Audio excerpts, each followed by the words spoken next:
So, welcome back, and thanks for joining us again for this new episode of Value Matters, your one stop destination for everything about driving maximum value in supply chain.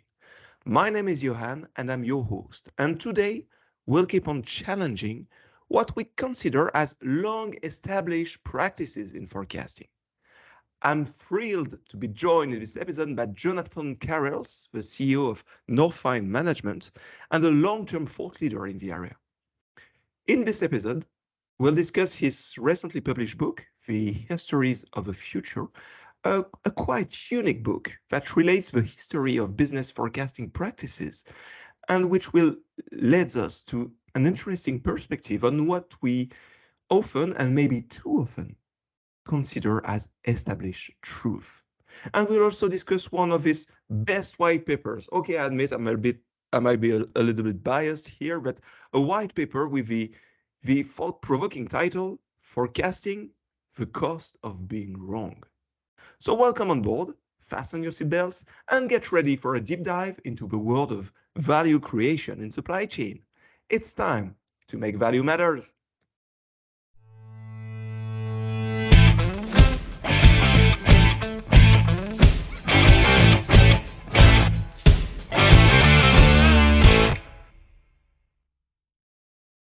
So again, welcome to Value Matters, your non-sponsored podcast whose only aim is to help you ensure your initiatives are effectively profitable. This is the second episode of this podcast, something I would call our pre-summer season. And today I'll be introducing you to another fantastic expert, someone I virtually connected with a few years ago already, and someone I'm looking forward to meet in person by the end of the month at the ISF in Charlottesville, Virginia, but also in New York next November for the MOFC conference. Ladies and gentlemen, I'm thrilled to welcome Jonathon Karelse. Welcome to the show, Jonathon. Thanks for Thanks a having lot me. for being with us. I'm excited to be here. Thanks. So Jonathon is a recognized thought leader in the area of forecasting. He is also an author. He is the CEO of NorthFind Management, where he has quite a long track record of supporting companies in their optimization projects. And you're there to ensure that they effectively deliver value, that they are effectively profitable, which is not always trivial from what I know. No, But for the, sure. but the best would probably be to let you introduce yourself, Jonathon. I think you've done a great job of distilling a couple decades of experience into a few sentences. If there's anything I'd add, it's that my journey to supply chain and demand planning in particular comes by a sort of unconventional route. My background was first in law and ultimately in finance, and I was thrown at supply chain problems by an employer out of pure necessity. So I think that has sort of informed the approach that we take with supply chain problems, demand planning problems. We're not looking at them from the same lens that maybe lifelong practitioners are. We're looking at what is the impact of P&L, or what is the financial impact of the initiatives that we're making.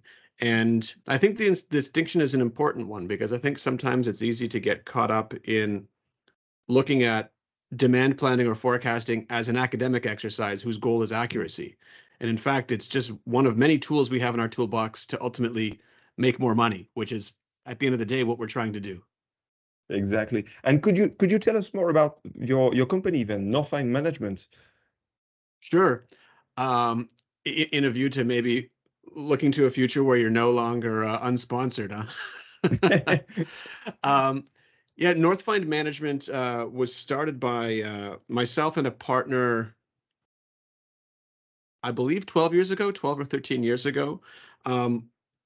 We'd both been supply chain leaders for a considerable amount of time in the companies that we left at the same time. Coincidentally, we left our companies in the same month.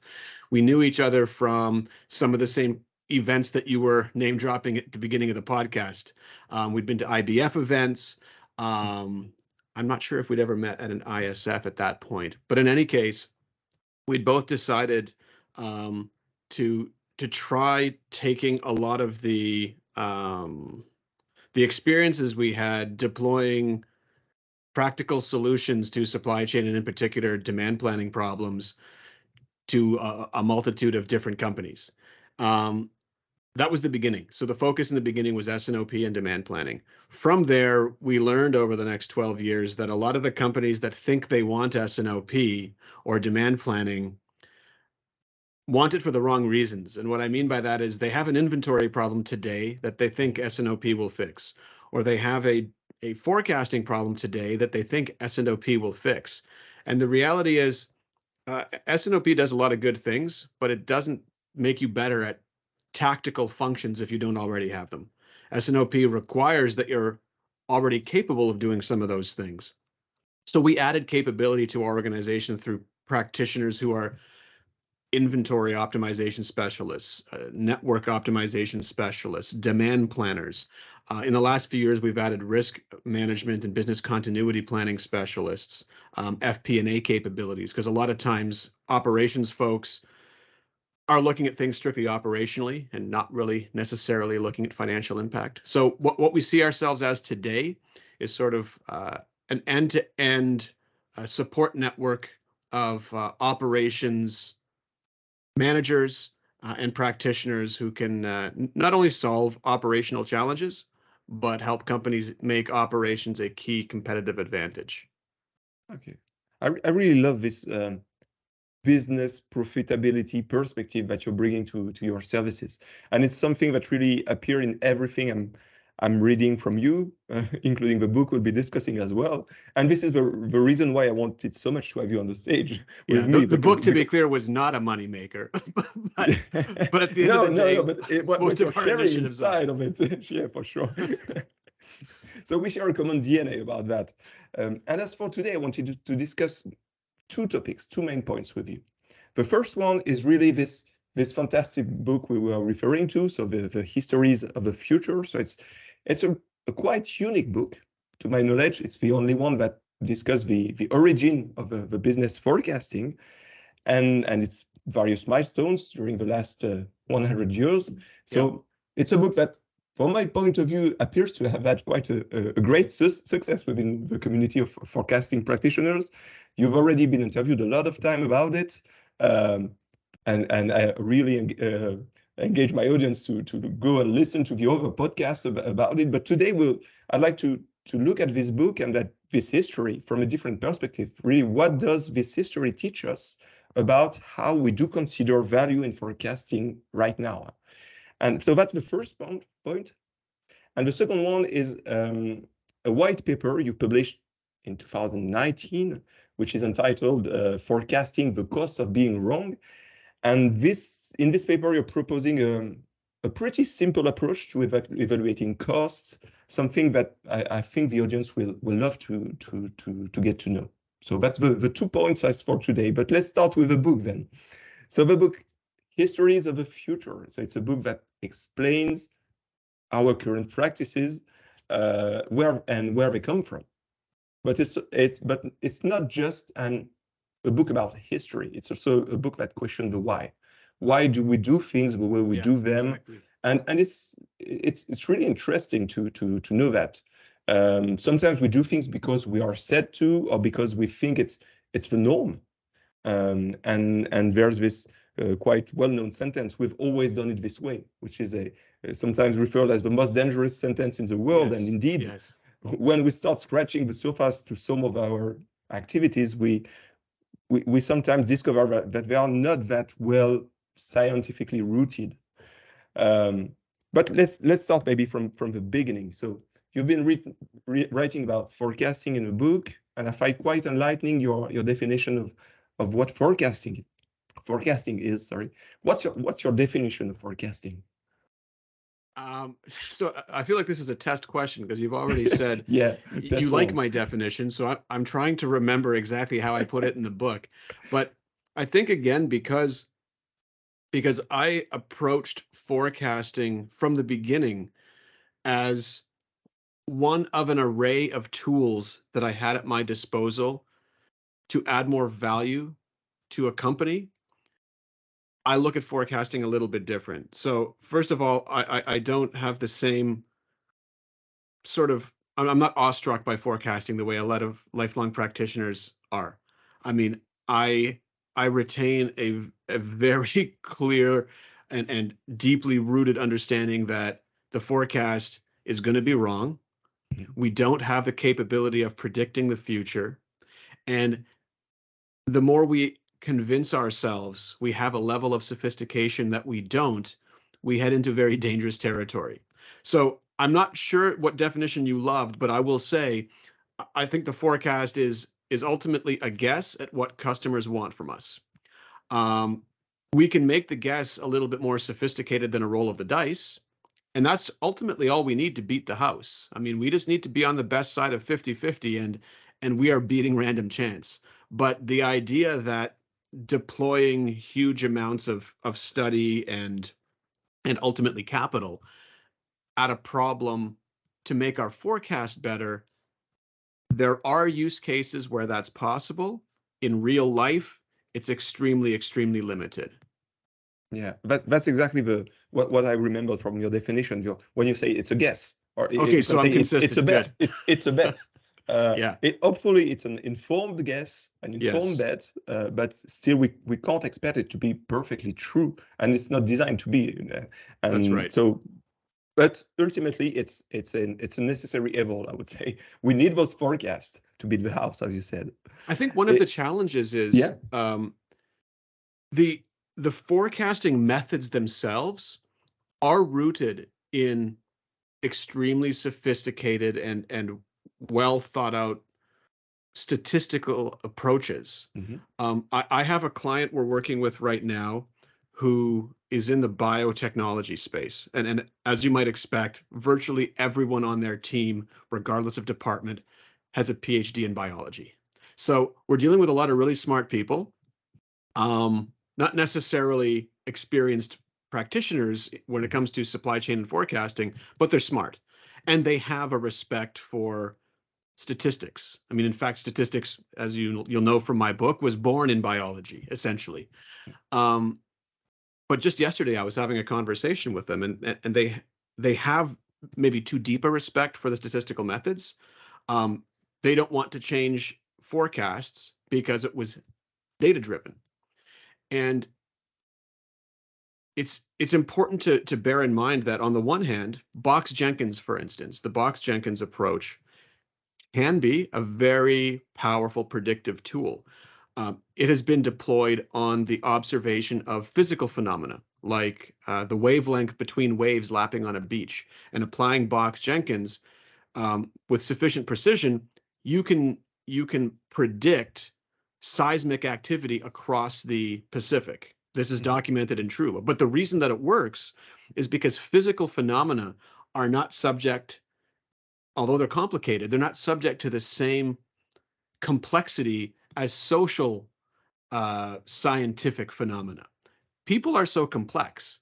Mhm. And I think the mistake a lot of practitioners make is by taking very complex tools and analytics that work in the physical sciences and applying it to social sciences and thinking we can have the same precision, it's wrongheaded because Yeah. people are by their nature, if we take the neoclassical definition, the neoclassical economics definition, irrational. There's Yeah. just too much we don't understand about why people do things to expect that we're going to behave like electrons do. Mm.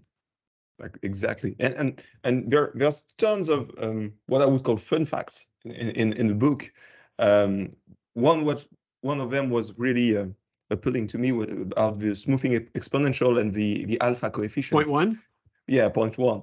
And it appears that point one, so smoothing exponential is a method used to generate some forecast, and it takes one parameter which receives the alpha coefficient, and the norm is use point one as a value, as the best value for this coefficient, Yeah. and everybody is applying this, assuming that there are some scientific reasons for that.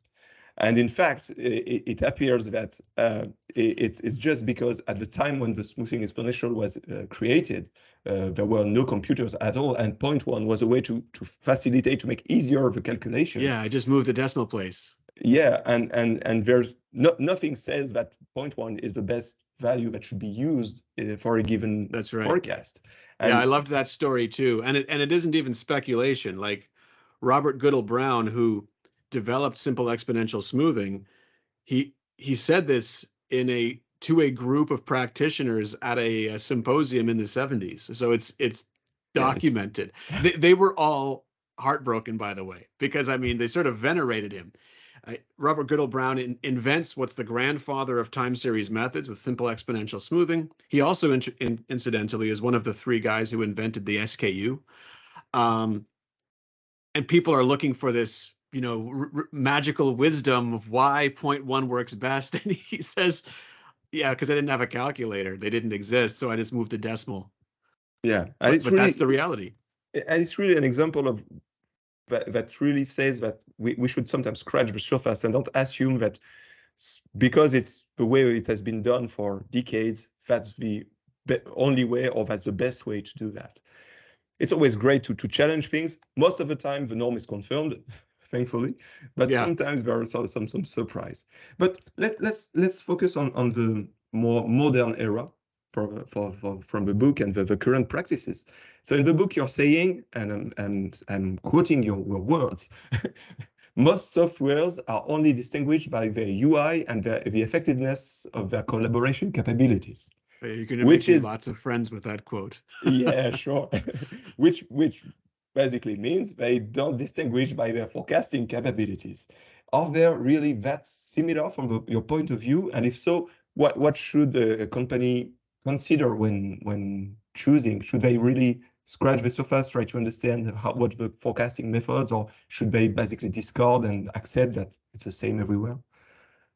So the second question is, I mean, they're both good questions, and I'll happily answer the first one also. The second one is the one that I think is important from a what does this mean to my business standpoint. So your first question was, are they really all the same? And you didn't really mean all the same, and neither did I. But I will say, essentially, notwithstanding the fantastic marketing language that a lot of solutions vendors put out there, Mm-hmm. the approaches of most demand planning tools make use of the same algorithms and have the same approaches to parametric optimization, which in some cases is flawed, because depending on whose paper you read, their approach was flawed. I don't know if we want to go down that rabbit hole, but that's another interesting story from the Mm-hmm. book. I mean, the idea of Holt Winters being the first to include both the alpha component but also trend and seasonality is patently untrue. I mean, it had been published before that. They have a different approach to parametric priming, but theirs is actually inferior to the one that came before. Unfortunately, a lot of software uses theirs, so you have an inferior approach to parametric priming in a lot of software engines. Um, there are at the end of the day some approaches out there that are different. There's a company in France who I will name drop, Locad, who takes a probabilistic approach, which I think is not only super interesting, but I think super important, because a lot of other people are looking at things strictly deterministically. They have, I don't know if they would consider them a competitor, Tools Group in the States does something very similar with a probabilistic approach. But apart from that, a lot of the engines are deterministic. A lot of them make use of the same algorithms. And notwithstanding that they can tweak the approach to optimizing and fitting, it's the same math. That's a fact. It isn't necessarily bad, but it's a fact. And the idea that you would buy a piece of software because it has better math under the hood is going to leave you disappointed. What is going to move the needle in your business probably isn't the math, because most of the math in most of these engines is up to the task of doing that part of the forecasting load. It's your second question that really matters. It's how am I going to be able to make use of this tool? So before I go and choose a tool, I need to understand what my capabilities are. My capabilities in terms of my org design and my bench depth. Do I have people who are equipped to actually make use of a sophisticated planning tool? Number one. What does my data support? I mean, how much data do I have? If I only have a couple of years, I'm not going to be able to make use of any algorithm that has seasonality in it, because the amount of data held out just for priming the parameters is going to leave me with less than a year to forecast from. Um, as exciting as the idea of AI and ML is, and indeed, the M6 and M5 showed huge strides in machine learning approaches, you have to bear in mind they were on a super robust data set. Walmart provides a lot of very good, clean data. And unless you're Walmart and at Walmart scale, it's entirely possible your business doesn't have the stability in its portfolio and the volume in its portfolio and the length of history to even support those kind of approaches. So what matters is, how well can I deploy this tool? Is the interface such that I can make effective use of it? Does it have collaboration capabilities built in so that across my organization, in addition to the statistical approaches, can I gain business intelligence and integrate that in an effective way? So it's really the practical, what do I do with this tool type of question that I think is often overlooked, in favor of, I want the coolest math. And the reality is, you're probably not going to get the coolest math because it's all the same stuff mostly. Okay. Okay, it's a little bit a chicken and egg problem sometimes, because you want to use those breakthrough new algorithms and it looks really shiny, but you need the data, and also, as long as you don't go for such a solution, you won't work on that data to have it ready to fuel it. Probably. So it's not always. But you mentioned, and that was one of my common question, the probabilistic forecasting. So you mentioned Locad and Tools Group. I think Blue Yonder do that well, and we do as well at Vecchia. It's non-sponsored podcast. Still, I have to mention my company at least. Of course. I mean, I was just setting you up for that. But definitely, we are all claiming that probabilistic forecasting is adding a lot of value. It's a change of paradigm in the way we approach not only forecasting but decision making. That's the important thing. Yes. Yeah, and I was a little bit disappointed, I was to say, that reading the book, it seems that you did not mention probabilistic forecasting as something part of a history. So meaning it's not yet history, right? It's happening right now, or is it something else? Why is it not in the book? So, I mean, the origins of probabilistic forecasting are there. In the statistics chapter, when I talk about Kolmogorov and Monte Carlo simulations, you definitely have the roots of probabilistic applications of the statistical methods that we use in forecasting. There were about 3 or 4 chapters that I intended to write and include, and probabilistic approaches was one of them. But at the end of the day, the book is a product not only of what I find interesting, but what I hoped my audience would find interesting. And the story of probabilistic forecasting coming into forecasting it's not long enough and well written enough yet to build a full chapter. Believe me, I tried. And there were a couple of other topics. I think probabilistic forecasting is going to have its day, and you've heard me talk about it. I've written about it. I think it's a really important thing for businesses to consider. But there wasn't a full interesting chapter available to write on it not yet. It will be for the second term of the book then. Yeah, exactly. We are still writing the history. That's what it means. Different topic in the book, you're really putting light on the importance of for forecasters to know the business. Yes. Not to only know the data and the past time series and so, but to know exactly the business that's behind those data. Why is it that important for a forecaster? Because what are we doing? At the end of the day, we're guessing what our customers want.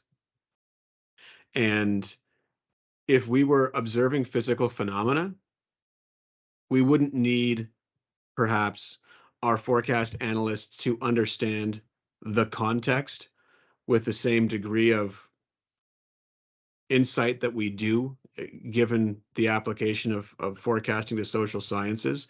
Though I think, if I'm asking an analyst to plot me a trajectory to land somebody on the moon, I probably want to believe they know something about the moon and then the Earth and the journey in between. But because, again, we're not just talking about physical phenomena, we're talking about a very complex system with a lot of internal and external variables, the math is only the beginning of the journey of understanding. And there's a spectrum, as you well know. There's parts of your portfolio that are so they're metronomic in their consistency. I probably don't need to know a ton about the business. It's still going to help me if I do, because the metronome keeps ticking until it doesn't. And if I know something about why it doesn't tick or when it's not going to tick, that's helpful too. But at the other end of the spectrum, we have a lot of parts of our portfolios that are more intermittent, that are more project driven, that are driven by specific causalities. And statistics alone isn't going to do a fantastic job of that. And if you're doing a probabilistic forecast, your 95% confidence range is going to look like this. And it's not that useful to supply chain or finance to say, I can tell you with 95% certainty we're going to either sell 0 or 1 million units. So a forecast analyst needs to really understand beyond the autoregressive result of time series forecasting, some of the why. This is the pattern. I see this pattern. Why is this pattern happening? So that I can understand the probability or the likelihood of these patterns continuing to exist that way in the future. Yeah, and sometimes it's also about how to interpret the data. Yes, for sure. Which is the same, but if we look at a specific time series, we might think that this specific spike is an outlier. But in fact, it's knowing the context of a spike might really change the way we look at it, and understanding that we might decide not to discard it, or we might decide to discard it on the other side, depending on how we understand it. And this is owned by the business. This knowledge is related to the business, and is not pure data related. It's a great example. And in fact, I just walked through this example with that same biotechnology client yesterday. One of the steps we have in the demand planning monthly cycle is, before we append the most recent month of history to the master history file, we go through and identify outliers. Now, lots of software companies like to dump outliers because it gives you a more stable signal. But the reality is, if the signal isn't stable, it isn't stable. And you want to know that, because it will change your approach to how to meet it. So the first thing, and from my perspective, this should not be done by a forecast analyst. A forecast analyst identifies the outliers, but to me, this is a sales-led initiative.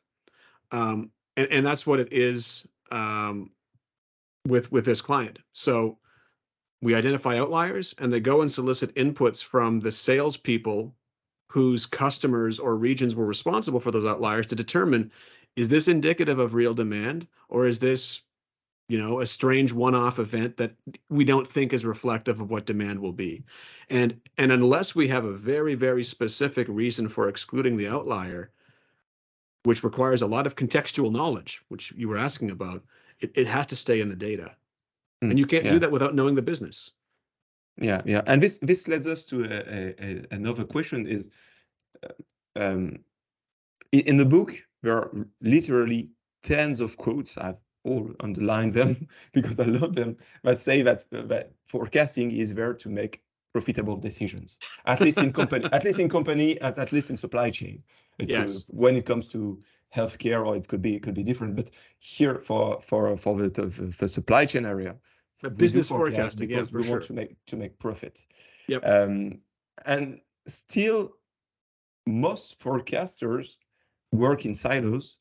They basically discard the kind of decisions that are made based on their forecast.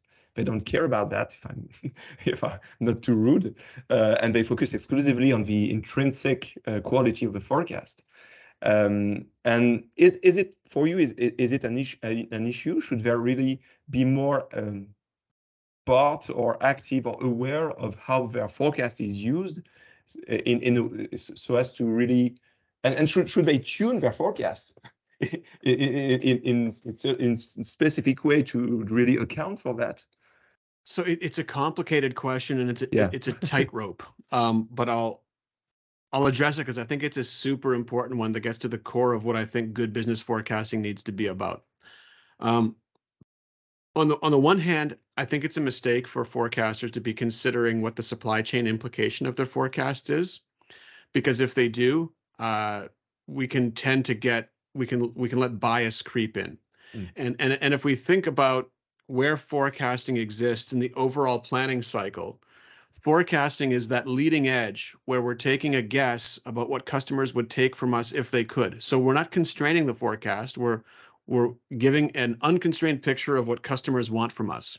Mhm. And if I'm considering that, hey, if I over forecast, I'm going to end up with inventory, and I know finance is concerned about capital deployment right now and cash flow, I can't do that.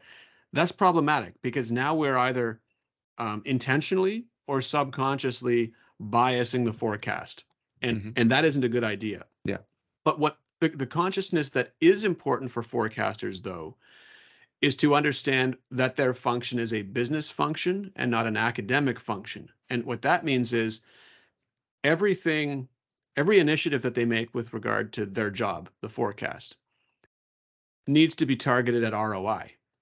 And how that changes the approach is if I've got a portfolio of, let's say, 1,000 SKUs, and my job is forecast optimization, I'm looking at the SKUs that have probably the worst arithmetic errors, and I'm spending my time trying to get them better because my arithmetic error average will improve if I do that. And that is often the case. We don't even look at arithmetic errors. We weight them by profitability when we're working with clients because it's much more important to me that I was 8% wrong on a part that gives me $1 million of contribution than Mhm. if I was 400% wrong on a part that gave me $200 of contribution. The approach is very, very different. But it also means that when I'm looking as a forecast analyst at addressing my forecast errors, I'm starting with the ones that have the greatest financial impact.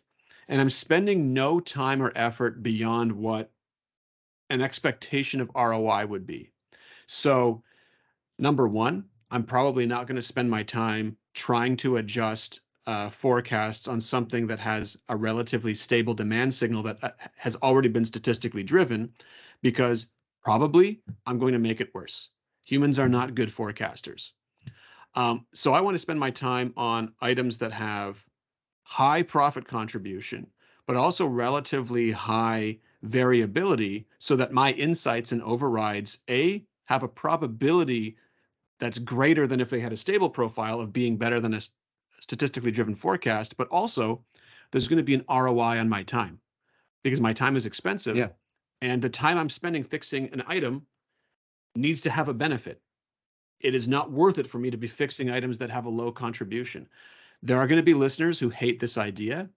There are going to be listeners who think this is crazy. And the only caveat I'll say is, listen, listener who's upset with me, if you have infinite time to fix all the items in your portfolio, by all means, You're right. Yeah. vaya con Dios.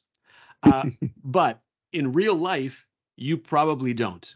Mm. And that means spend your time where you will have maximal ROI. Okay, got it. And so typically it's really a bad practice to try to tune the forecast to meet specific expectation because it's not a forecast anymore, it's biased and we want something unconstrained. But Correct. considering the ROI is there to help us really cherry pick the areas where we could have the best impact on the total value, given we are constrained in our daily life and we should account for that. Yeah. And I will add that it's also great in a way to as a stopper in our activity.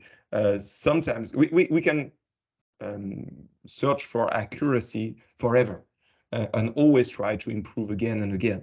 Yeah. But at some stage, there's no added value because of that, because we have already reached the lemon is fully squeezed already. There's no more Yes. juice And in there. this is what the idea behind the white paper you want to talk about later was. Yeah. If you don't understand what the cost of your inaccuracy is, then you don't understand by correlation what the benefit of improving the forecast is. And if you don't understand the benefit in financial terms, it is entirely possible you are making a bad business decision by trying to fix the forecast. Because if the cost of your time and the tools and whatever else is greater than what the financial impact of the incremental improvement in the forecast is, yeah, you can write to the IBF or somebody else about how fantastic a forecast you made, but it's bad business because you lost money. Yeah, definitely. You're absolutely right. I love this quote. So let's move to the white paper then. So for those who listen to us, there's really a lot more in the book. There are so many topics to be discussed, and I think that there's another chapter that I love, which is about judgmental forecasting and biases.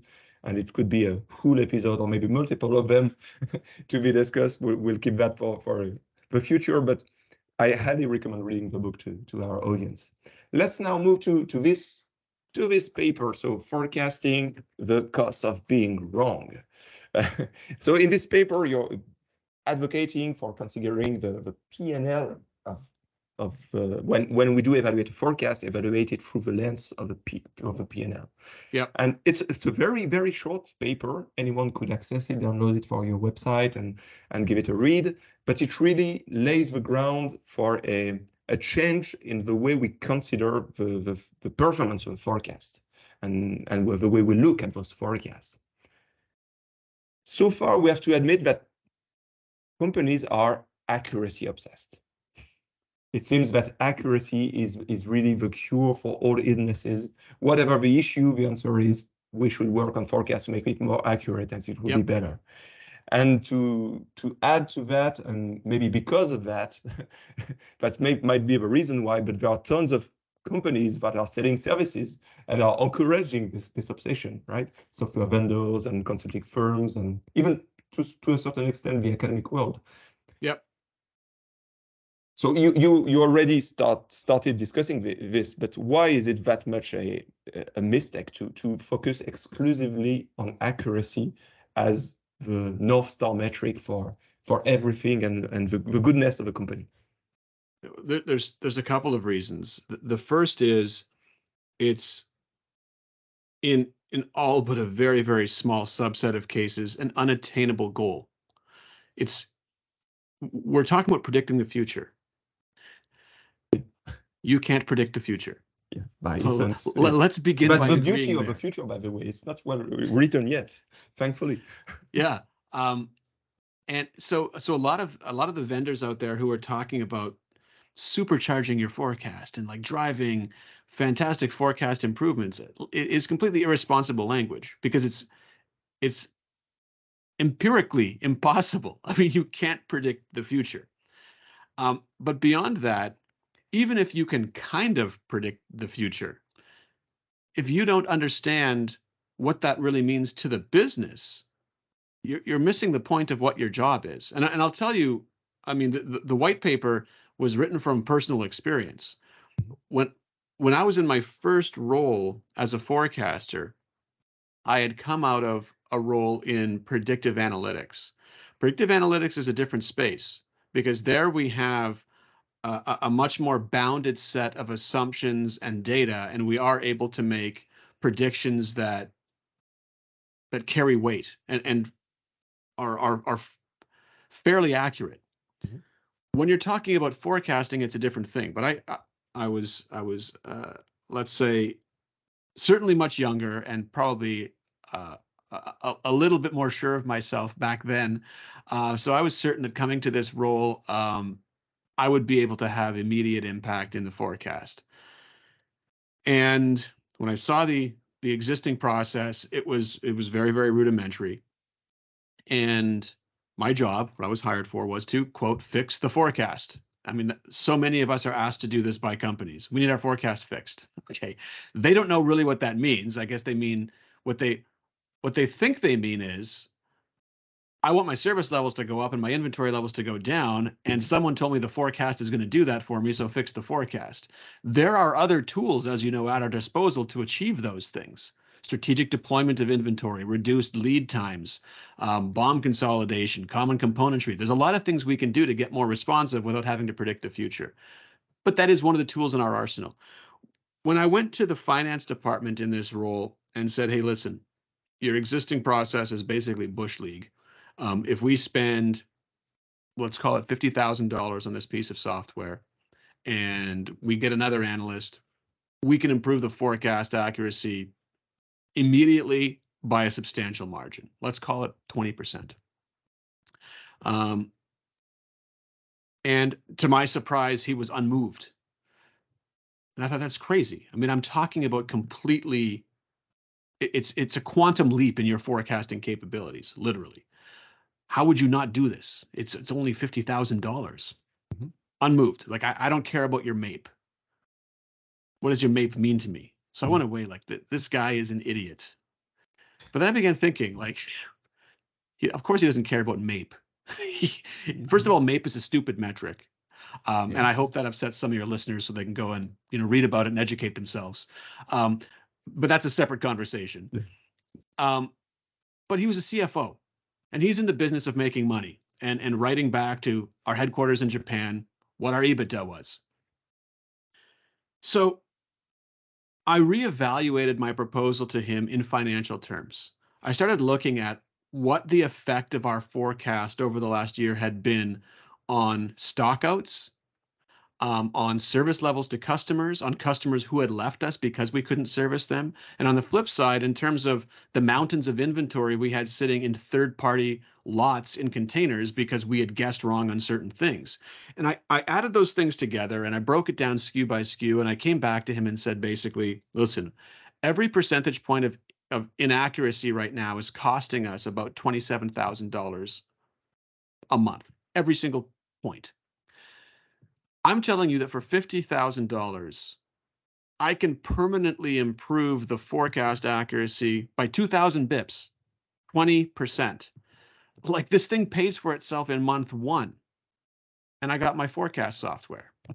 Um, and we did, I mean, I didn't get him 20%, but we got a dramatic improvement in forecasting and it paid for itself. And that to me was sort of like the crystallization of this idea from a long time ago that forecasting is about making money. And if you want to have ideas in forecasting or any other part of supply chain or operations that resonate, the lingua franca of business is money. And talking about inventory turns or days of supply or schedule adherence or et cetera, those are all important indicators. But ultimately, the goal is money. And if we can't express the forecast in those terms, it's very difficult to win people over to the cause. And So, oh, sorry, no, go no, go ahead. ahead. No, I was just wondering, how do people react when you're sharing this to your customers, for example? And of course, I can see from here that the finance is uploading to your Yes. initiatives, but from the guys from the supply chain themselves, how do they react? Do they subscribe to that? Are there It, it any it's a barriers? mix. It's a mix, to be honest. It really depends. In some cases, it's kind of like a light bulb goes off for them as well. Like, Mhm. oh yeah, if you can show me an effective way of telling this story, that makes a ton of sense. But then you have there's sometimes a mentality where when we've been doing things a certain way, we've always done it this way. Um, there's an inertia, and the idea of changing that becomes a personal threat to us. So for irrational reasons, we begin to justify why the status quo should remain the status quo and why this new idea is probably in our business not applicable. I don't understand any business where understanding the financial impact of forecasting would not be applicable because we're in the business of making money, but we encounter it sometimes. There's definitely sometimes pushback, but in general, most people get excited about it. One of the things you've mentioned a couple times about the white paper, uh, in the first instance, you said a fairly simple approach. In the second, you said it's fairly short, and that's by design. Um, After we published the white paper, I had a number of people reach out, including a pair of PhD students from Germany who were finishing a thesis on basically monetizing the cost of inaccuracy in businesses. And they had an extremely detailed and complex model for doing so. And they asked me to look at the model and tell them what I thought. The challenge is we can get super detailed with an approach to quantifying forecast inaccuracy as well. When we do so, counterintuitively, it becomes a less meaningful model because I think the more detailed we get, the more we open ourselves up to criticism of the methodology and the specific components going into the model. And what I'm arguing for in that white paper, and what I was arguing for initially, wasn't something that would pass an audit or something that would form part of financial disclosure because of its precision, but rather a way to directionally quantify what the impact of forecast error is. Generally, what does it cost us in terms of lost sales or lost customers? Generally, what does it cost us in terms of carrying excess inventory? We can get a lot more precise than that, but it's simple by definition because we want it to be accessible to everybody and we want it to be easy to deploy. And I think the more complicated it is, you can get incremental precision, but now we're sort of dealing with the same issue we were in the first place, which is what's the goal? The goal to me with this approach is let's open people's eyes to the reality of the business impacts of forecasting, not let's make a PhD thesis on exactly how it needs to work in this business. Does that make sense? Yeah, it does. And that's a great news for most companies, because from my own experience, when we start discussing what are the costs, because what we do is so cost-oriented optimization, when we try to discuss those costs, quite often people are not that comfortable because they don't have the exact information. They have roughly some ideas, some directions, but they don't have this very accurate 5 decimal figure, and they feel that like, okay, we can't move this way because we don't have that. But in fact, that's wrong, and even a good average is better than, is already a fantastic first step toward this direction, and it changed the way we look. George Box said all models are wrong, and he wasn't just talking about forecasting, he's talking about models. All models are wrong, and most people know this quote, but some models are useful. But what he went on to say that a lot of people don't know is 2 things. Because all models are wrong, aim for parsimony in model selection. So in other words, we want the simplest model possible, because whether it's simple or complex, it's going to be wrong. So make it simple. And the second thing he said, to your point, is don't sweat the mice when there's tigers around. So the number of times we see clients really getting hung up on forecasting precision or arguing for a 2% change in an SKU at a 7-month horizon, and really spending 15, 20 minutes in a meeting on fine-tuning this. And we say, guys, your forecast accuracy at lag 3, at 3 months out, is 52%. I mean, changing that 2% makes no difference in your world. Your safety stocks are already covering it because you don't have the kind of precision you think you do. That multiple decimal point changes might feel good from an ego standpoint, but in business it's meaningless. You haven't demonstrated that capability. Yeah, definitely agree with that. I was maybe less agreeing with another point, but I don't want to engage into a rude debate. It's just sharing ideas for sure. But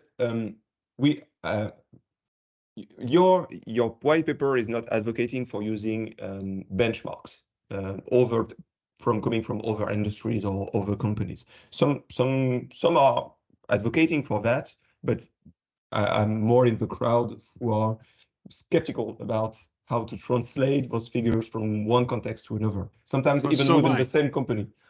We're anti-benchmarks.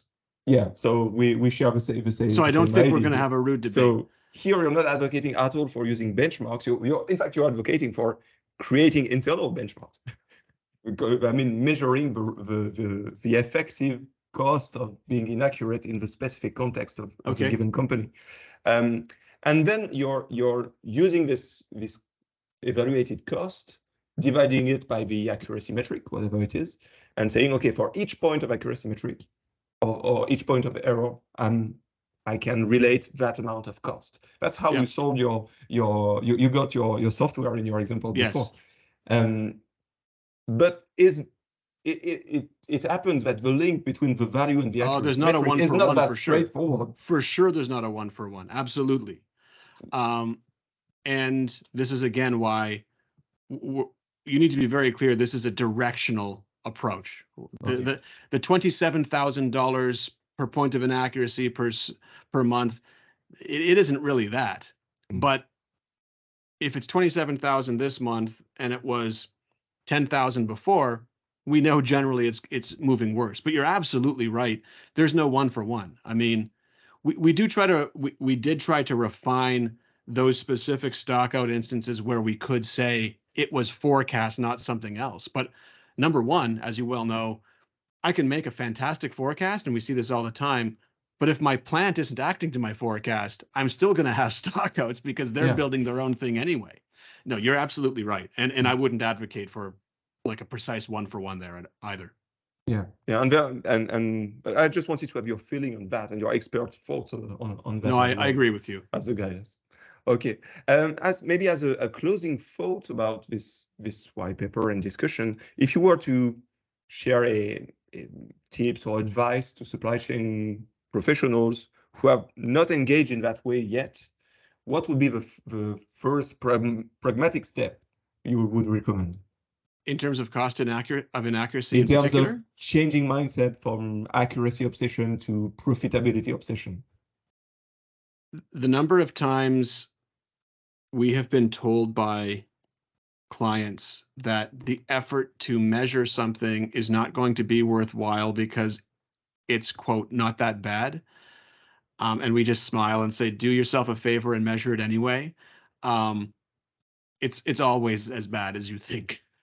And there has never been a downside to understanding your data and shining a light on the performance of various supply chain processes. So my two pieces of advice, if I can have two rather than one, is first, measure everything. Don't use anything that you're unwilling or unable to measure.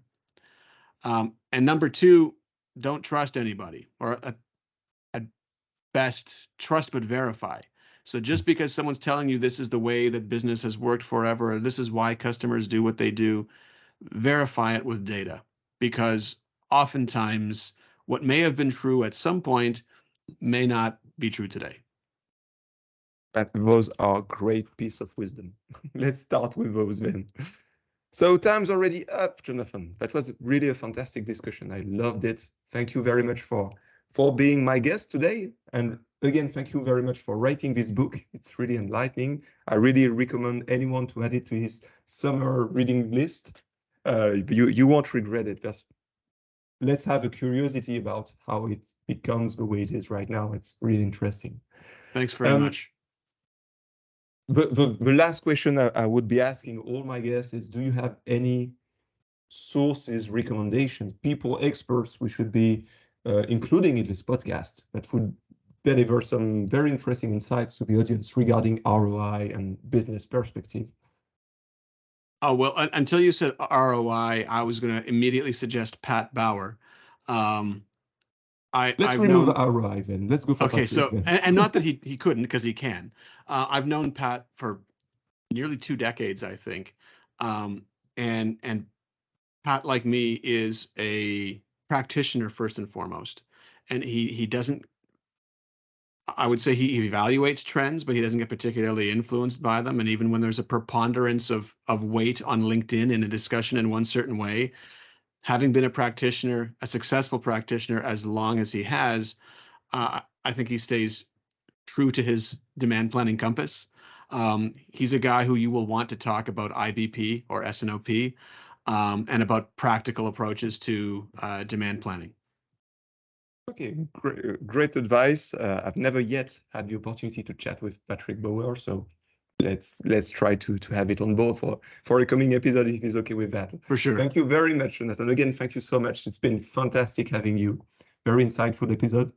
And I look forward to seeing you in person this time. So in a couple of weeks from now, then. Yeah, that's right. See you in Thank Virginia. you. Bye, Jonathon. So thank you very much for listening to this podcast. I know your time is precious, so I hope you enjoyed this episode and that you find value in it. I'm happy to share that you can now find your Value Matters preferred podcast on almost every podcast platform, including YouTube, Spotify, Apple, Google, Amazon, and so on. There are still so many topics that will be discussed here. So if you like this episode and this podcast, please subscribe to it to ensure that you'll not be missing our next episode. Also, this podcast is yours. I mean, feel free to connect with me. And again, LinkedIn is the best place to do so. Just search for Johann Robert or Value Matters on LinkedIn and share your ideas with me. Topics to be discussed, people to be featured in. Really, I'm listening to you. Anyway, it's time for us all to go back to our supply chain duties. But don't forget, more than anything else, value matters.